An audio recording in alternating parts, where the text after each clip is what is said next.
título de esta tercera parte es biopsia de lesiones neoplásicas malignas, ¿no?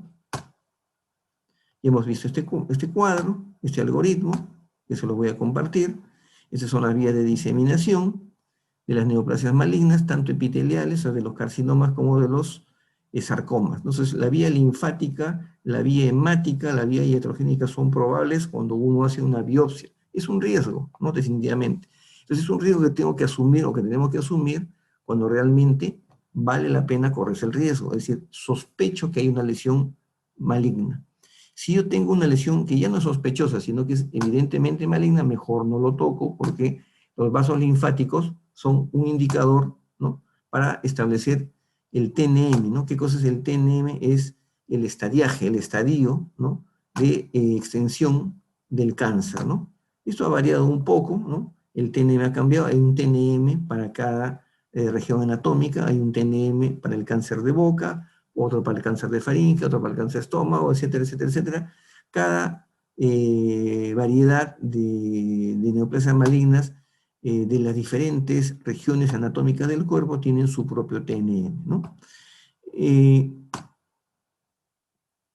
Características del cáncer, ¿no? El cáncer bucal, si es de origen epitelial, ojo, si es de origen epitelial un carcinoma, estas son las características. Si es de origen mesenquimal y es un sarcoma, no vale esto no va. Y es muy difícil, yo diría casi imposible, hacer un diagnóstico clínico de una neoplasia maligna de origen mesenquimal, ¿no? Entonces, las de origen epitelial, que son las más comunes, el carcinoma es asintomático, no duele, hay una úlcera que se acompaña con necrosis, con leucoplasia, con eritroplasia, hay un crecimiento lento, rápido, dependiendo del grado de diferenciación celular que constituye el tumor en sí, ¿no? Y hay una adenopatía cervical solo cuando es de origen epitelial, es decir, solo cuando se trata del carcinoma, ¿no? Esto ya lo hemos visto hace un momento, vamos de frente a las lesiones. Voy a avanzar esto un poquito. Sin querer lo he copiado 2 veces. Bueno, hay métodos de diagnóstico que hay en otros países, ¿no?, en los cuales nos pueden ayudar son estudios de luminosidad, en el cual nos permiten identificar la presencia de algunas lesiones, ¿no?, ante ¿cómo se dice?, ante la exposición a determinados tipos de luces, ¿no?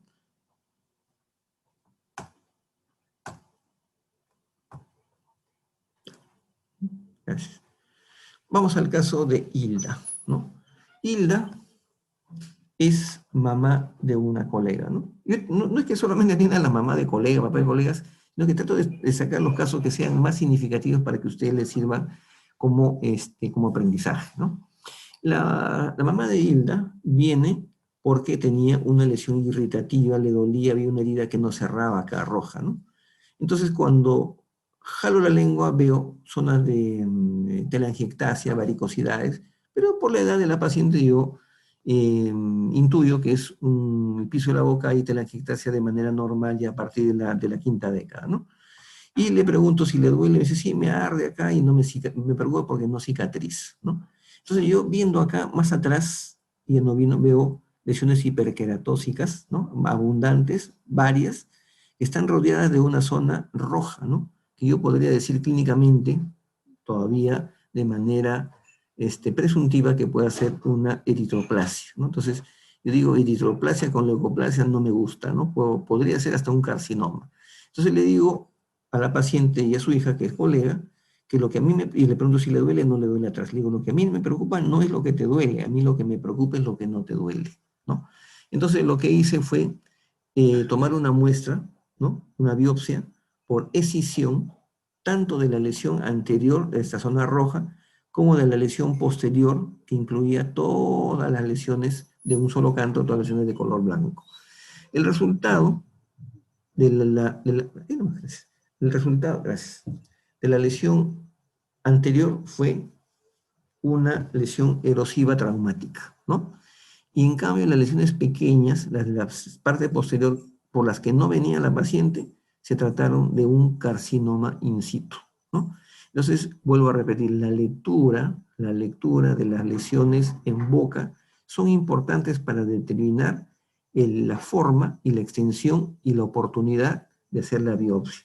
El tema de la biopsia, si yo lo veo desde el punto de vista técnico, lo enseño pues en 10 minutos. Eso no es nada del otro mundo, ¿no?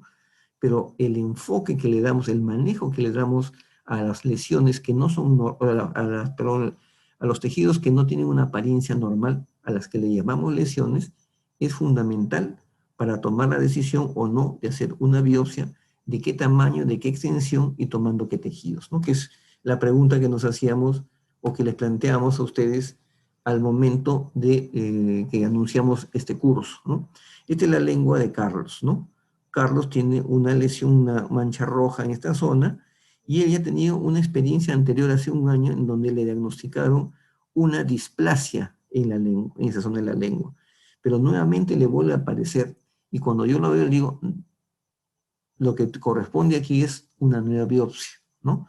Porque a mí no me gusta esta lesión. Pero como Carlos estaba bajo manejo de un doctor anterior, entonces era lógico, era ético que continuara su tratamiento con su doctor, ¿no? Ya después volví a ver a Carlos, ¿no? Que para coincidencia de lo que estamos conversando, él es colega, y el diagnóstico fue efectivamente de un carcinoma in situ, ¿no? Entonces le hicieron una biopsia amplia y retiraron una parte más grande, más extensa de la lengua, ¿no? Esta es una lesión hiperqueratinizada que está cortada por la mitad, ¿no? Y que es sospechosa de ser un carcinoma. Definitivamente ese fue un carcinoma de lengua. Esto es evidente, más claro el agua, ¿no? Esto no necesito ni biopsiarlo. Acá no debo meter la mano, ¿no? Este es un paciente al cual me pidieron una consulta por WhatsApp, ¿no?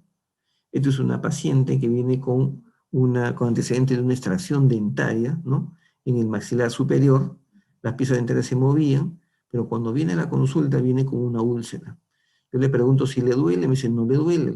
¿Qué tengo que hacer? ¿Una biopsia? No, la mando de frente a neoplástica porque para mí, ¿no? Para mí eso es un cáncer, ¿no? Igual que esta paciente también viene con esa que la mostré al principio, ¿se acuerdan? Una úlcera que no le duele, telangiectasia, bordes indurados, ese es un cáncer, ¿no?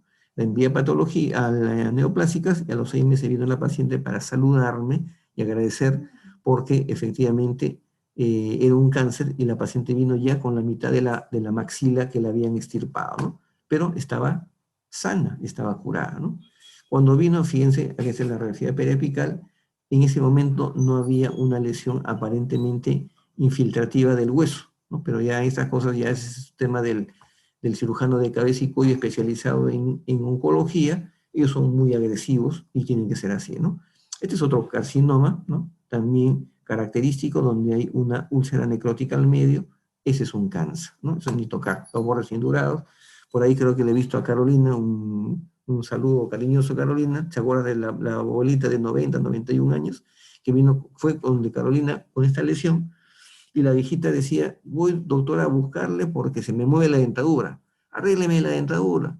No, pero señora, no es la dentadura. Entonces hágame una nueva. Entonces la viejita se había cerrado en que era el tema de la dentadura, y en realidad es que se trata de un carcinoma, ¿no? Entonces se le envió a neoplásicas, simplemente le dijeron que no había que tocar, había que darle calidad de vida a la señora. Es un caso en el cual ya la biopsia no tiene mayor sentido, ¿no? En la radiografía no había lesión ósea aparente, ¿no? Entonces, otro caso también, extracción dentaria de una tercera molar que se movía, ahí está la sutura, y la herida que no cierra, ese es un carcinoma, ¿no? Tampoco debo hacer la biopsia, ¿por qué? Porque no tiene sentido, acá tampoco, es una úlcera necrótica. Tengo un montón de casos, voy a pasar esto rápidamente, y vamos a ver algunos casitos más para terminar esta parte, ¿no? Vemos aquí un aumento de volumen en la región submaxilar del lado izquierdo, en la zona retromolar hacia el lado lingual hay una úlcera necrótica, ese es un carcinoma, ¿no? Ese es un carcinoma epidermoide, ese también es un carcinoma epidermoide. Ese es un close-up, ¿no? Era tan grande que del piso de la boca se vertía ya por el mentón. Entonces, otro paciente venía de provincias, hinchazón de por lo menos 3, 4 años, también un paciente descuidado.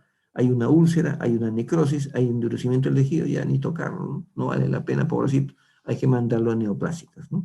Un paciente muy, muy descuidado, creo que al final ni siquiera fue a neoplásicas, ¿no? Se ve, hay una úlcera necrótica, ¿no? Este es un paciente de Julia, no, este es el mismo anterior, perdón. Sí, este es el mismo, esta es la panorámica de este paciente. Entonces, en la panorámica se advierte que el seno maxilar no está bien delimitado y que hay una imagen mixta, ¿no? En una zona radiopaca que ha destruido el hueso en la zona donde había piezas dentarias, ¿no? Entonces, ese es un carcinoma definitivamente. Resumidas cuentas, las características clínicas del carcinoma, ¿no? No son todas a la vez, son algunas de ellas. La presencia de una úlcera es característico, que puede estar acompañado o no de necrosis, o no de eritroplasia, o no de leucoplasia. Pero la lesión característica del carcinoma es una úlcera, ¿no? Para los próximos días ya estamos anunciando los cursos estos son cursos presenciales, ¿no? Tanto en implantología básica como en bichectomía. Esta es una paciente que tampoco, la verdad, pobrecita, no vale la pena tocarte, es un sarcoma, ¿no? Ni siquiera es un carcinoma, ya no hay nada que hacer. Esta es una paciente a quien yo atendí estando durante la cuarentena. La verdad que nunca antes en mi vida he tenido, en un año, y he terminado de contar el ayer, hice el diagnóstico de uno más, he tenido, si no me equivoco, 16 o 17 casos de cáncer, ¿no? En mi consultorio, ¿no? He tenido más cáncer de casos en este año que en toda mi vida profesional, creo, no, no tanto, pero de todas maneras, bastante escaso. Y eso es porque los pacientes tienen miedo de ir a los centros de salud, ¿no? Y de otro lado tampoco reciben atención porque hay una atención prioritaria hacia el COVID, ¿no? Esto lo pasó, ya lo hemos visto, ¿no? Este es un carcinoma evidente que además de eso se ha infectado, por eso tiene fístulas múltiples, ¿no? Si ustedes ven, aunque la foto no está bien tomada, hay una pérdida de tejido acá en la mandíbula del lado derecho, y esto no es que la radiografía esté mal tomada, simplemente la lesión, la neoplasia maligna, el cáncer, ha destruido por completo el hueso de la mitad de la mandíbula, ¿no? Ahí no hay nada que hacer, yo para qué lo voy a tocar, pobrecito, ¿no? Hay que darle calidad de vida nada más, ¿no? No hay mucho que hacer en este caso, ¿no? Igual este paciente, otro paciente de este año, ¿no? Que viene de provincia, viene de Huánuco, ya con una lesión inmensa, este es un cáncer, un paciente chacchador de coca, agricultor, que además tiene infección de la lesión. Todo el rostro tenía una masa tumoral inmensa de consistencia dura, ¿no? Esta es una úlcera inmensa, este es un tumor inmenso, este es un cáncer, ¿no? Aquí no hay nada que hacer. También fue al INEM y le dijeron que había que darle calidad de vida, ¿no? Esta paciente es venezolana de nacimiento, creo que hubo mucha buena voluntad, ¿no? En sentido, aunque hubo error en el manejo, ¿no? Los dientes se fueron cayendo, descuido de la paciente, ocurre un consultorio donde no hacen una buena lectura de la boca, de la lesión, y piensan que hay simplemente una infección del alveolo dentario, ¿no? Y proceden a hacerle un curetaje, ¿no? Después de 3 meses más o menos continúa la lesión, lógicamente se hace más grande, ahí es donde yo conozco a la paciente, y veo una úlcera, ¿no? Con necrosis, veo una úlcera con eritroplasia, con leucoplasia, y había adenopatía cervical de consistencia Petri. Digo, este es un carcinoma epidermoide en estadio 3 por lo menos, ¿no? Entonces la envía a neoplásicas para tener el tratamiento y yo ya no toqué, ya no hice biopsia, ¿no? Porque el mensaje es que no siempre hay que hacer biopsia. La panorámica nos muestra una pérdida de hueso con bordes irregulares característico de una lesión infiltrativa en la zona del maxilar, ¿no? Este es el paciente que le tomé, perdón, una biopsia del lado vestibular y del lado lingual, ¿no? En el lado lingual, ¿no? Que en la foto de la derecha hay una masa tumoral. No se observan los límites del tumor con la encía, ¿no? Pero se nota que hay un crecimiento con una masa de color rojo y la superficie es totalmente irregular y es más rojo que la parte anterior de la encía normal, que debería ser rosada. En el lado vestibular lo que me llamó la atención es que había un fondo de surco bien marcado, como que había un tejido que terminaba y un tejido que empezaba. Entonces dije, voy a tomarle una biopsia, y había una movilidad grado 2, no era tampoco grado 3, había grado 2 de la segunda molar y grado 1 de la primera molar, ¿no? Entonces le tomé una biopsia, no sé si está la radiografía, acá está la tomografía inclusive, sí, se ve una imagen irregular, ¿no? Infiltrativa, que está destruyendo el hueso. Le tomé una biopsia del lado vestibular y una muestra del lado lingual, que ya le hemos analizado previamente, y que me indica que se trata de un carcinoma epidermoide indiferenciado muy invasivo, ¿no? Entonces son lesiones evidentes, ¿no? Y esta es la última, y con este caso terminamos, ¿no? Es una señora de 42, 43 años, ¿no? Que me da mucha pena, ¿no? Ahí el día de ayer yo le he dado el diagnóstico. No, me da mucha pena porque es una persona de 40 y tantos años que viene, que cuando vino la primera vez, vino con su esposo, también bastante joven, ¿no? 43 años por ahí, y con dos chiquitos, ¿no? La hijita mayor de 5 años, ¿no? Y la hija menor todavía en brazos, que tenía menos de un año. Entonces me da mucha pena porque es una persona que tiene todavía muchos años que dedicar a sus hijos, a su familia, ¿no? La historia de esta paciente es que viene de otro lugar referido, ¿no? Porque hay una lesión extraña en el maxilar superior que no cicatriza, que no cura, ¿no? En esa zona, la verdad que es muy difícil que una persona se vea al espejo y diga, tengo algo malo, ¿no? Eso no ocurre, ¿no? Es muy, muy raro, ¿no? Lo que ocurre generalmente es que el paciente, por otras razones, va al odontólogo, el odontólogo le abre la boca al paciente y ve que hay algo que está fuera de lo normal, ¿no? Eso es lo que ha sucedido. Y en este caso, la paciente fue al odontólogo porque tenía una movilidad grado 3, tanto de la segunda molar como de la primera molar superior, la pieza 2.6 y 2.7, ¿no? Entonces, es una lesión, yo he visto anteriormente lesiones parecidas, que contienen, en la parte vestibular no le he tomado bien la foto, tenía placa bacteriana, tenía sarro, y a veces se trata de ¿cómo se llama?, de granulomas piógenos, ¿no?, que producen un problema similar, ¿no? Entonces, yo tenía la duda, ¿no?, si será un granuloma piógeno, será un carcinoma, porque puede ser ambas cosas, y tomé la decisión, ¿no?, de tomarle una biopsia previa, ¿no? Porque el paciente, si yo le decía que se siente y lo opere, se dejaba operar, ¿no? Pero no es el caso. Entonces le tomé la biopsia, esperé el resultado, ahí está la radiografía, ¿no? Movilidad marcada, pérdida de soporte óseo de la segunda y tercera molar, o mejor dicho sería de la primera y la tercera, porque la segunda está perdida, y una movilidad sin causa aparente es altamente sospechosa de una lesión neoplásica.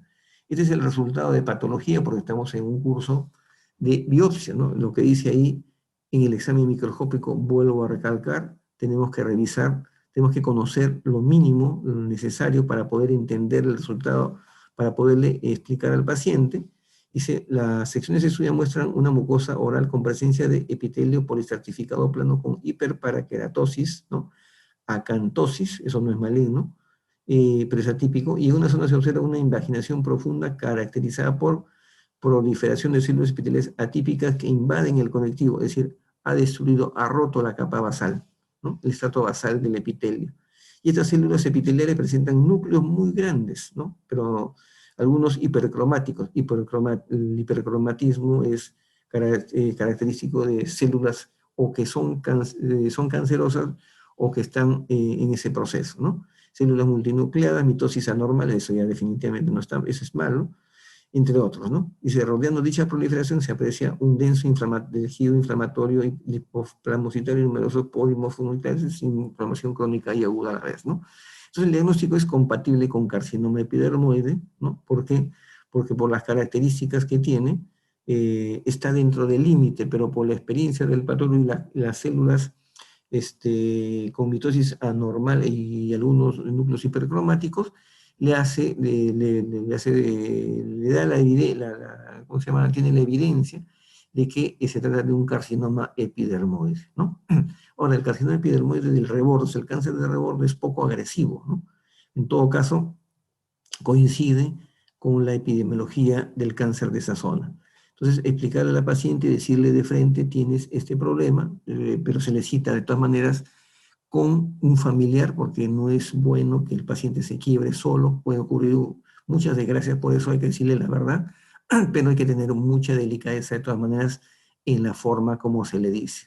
No hay que darle mucho rodeo, porque esto no es una telenovela esperando que el paciente comience a llorar, pero hay que decirle las cosas de frente para que el paciente, después de recibir el golpe, tome conciencia y salga adelante, ¿no? Yo estoy seguro, completamente seguro, que esa señora se ha quebrado en su casa, ¿no? Salió del consultorio tranquila aparentemente, aunque se notaba que estaba fingiendo por sus hijos, ¿no? Pero realmente eso, caramba, a uno se le mueve el corazón cuando tiene que hacer estas cosas. ¿Qué hubiera pasado si no le hacían la biopsia? ¿Qué hubiera pasado si no le hacía la biopsia y le hacía la extracción y le hacía el curetaje?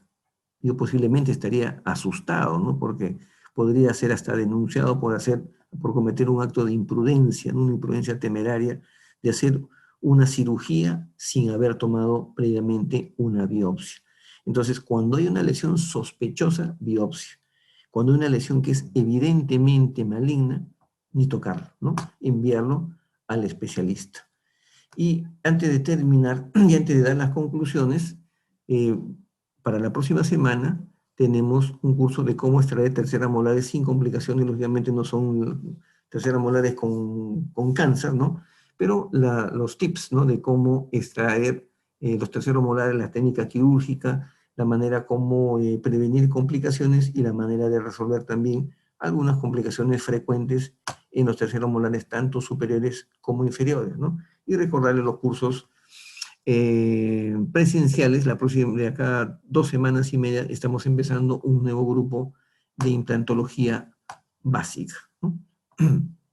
Entonces, vamos a detener esta parte. Sí, justo ahí está el comentario que si te acuerdas de la señora, la viejita de 90 años, que hasta el final la señora decía, es la dentadura, doctor, ¿no? Y recuerdas, Carolina, que le hicimos una mentira blanca, ¿no? Le dijimos, señora, véngase en 4 días y si no mejora, vamos a tener que enviarla a otro lugar, ¿no? Sabiendo de que ese era un carcinoma, ¿no? Entonces, sí, efectivamente, hay que saber cuándo meter la mano y cuándo no meter la mano, ¿no? Cuándo hacer una biopsia en resumidas cuentas, si nosotros nos sentimos y estamos seguros, y eso está muy bien, que estamos en capacidad de resolver el problema del paciente, hagámosle la biopsia, ¿no? Estemos seguros. Si vemos de que la lesión es muy grande y ya no lo va a poder manejar, hay que referir al paciente, ¿no? Ese es el mensaje. Y a cada uno se pone su límite. Yo creo que estamos entre personas adultas y hay muy buenas personas, hay muy buenos profesionales aquí entre los presentes. No sé, mami, si hay alguna pregunta de parte de ustedes. No sé si hemos cerrado todo el círculo respecto a biopsia, ¿no? En la primera parte vimos la parte clínica, que es muy aburrida, ¿no? A veces no aburrida, sino es un poco pesada, ¿no? Y cuando le enseño en la universidad, los chicos a veces se aburren o como que piensan de que por qué si es curso de cirugía les enseño medicina bucal. La verdad es que no hay un límite entre las dos cosas, ¿no? A pesar de que son procedimientos diferentes, pero tenemos que saber, ¿no? Ese lenguaje básico para poder entender qué cosa es lo anormal en el paciente. No es que me parece raro o veo algo que no es normal, no, dime de qué se trata, ¿no? Y si no puede, mándame la foto, ¿no? Y si haces un informe patológico, porque tienes que enviarlo a patología, al laboratorio de patología, tienes que hacerlo con el lenguaje apropiado de un profesional odontólogo, ¿no? Para después tener un buen resultado y darle esa información al paciente para que se opere contigo o no se opere contigo, ¿no? Dependiendo de cuál sea el resultado, ¿no? No se olviden también que en el caso de las biopsias, ¿no? La biopsia por incisión es una biopsia de diagnóstico y la biopsia por decisión es una biopsia por confirmación, ¿no? Lisette dice, sí, doctor, es delicado el tema, muchas gracias. Sí, el objetivo de la clase, como repito, no es asustarle a nadie, sino es darle las herramientas necesarias a cada uno de ustedes para que vea la mejor manera de resolver el problema, pero también ver, ¿no? Yo también tengo mis límites, yo sé cuándo meto la mano y cuándo no debo meter la mano, y hay que tener mucha prudencia, ¿no?